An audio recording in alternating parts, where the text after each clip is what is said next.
วันนี้ผมก็จะมาจัดแผนตามอันดับหนึ่งของเซิร์ฟเลยครับมาดูกันนะครับว่าเขาใช้แผนอะไรก็จะเป็นแผน4-3-3-3นะครับผมก็จะมาจัดตามเขาแต่ว่า4เมตรผมจะใช้เป็นออเชสกับบล็อกทูบล็อกนะมาจังหวะแรกไปเบียดมาได้นะครับจังหวะนี้วีนี้ซิอุจูเนี่ยปึ๊บไปต่อบอลให้เฮอร์เนนะทะลุช่องให้เอ็มบัปเป้โล่งๆอย่างนี้ไม่น่าเหลืออันนี้นะครับนิกส่งพลาดนะไคเซโดได้บอลมาทะลุช่องให้วีนี้ซิอุจูเนี่ย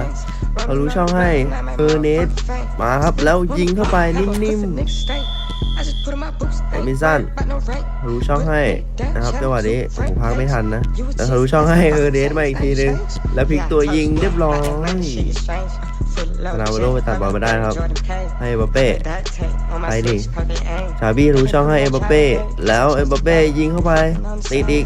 ชาบี้ซ้ำเรียบร้อยฮะเปลี่ยนตัวนะผมจะเปลี่ยนเป็นลาอูแล้วก็ฮาจิหรือโซเลสเปลี่ยนโอ้โหพูดไม่ทันเลยอะเอ็มใครโอ้โหเดี๋ยวเมื่อกี้นะครับฮาจิส่งไปโซเลสลาอูส่งไปแล้วโซเลสใส่ก้อยเรียบร้อยผมก็จบเกมแล้วจะชนะไป5-0นะครับ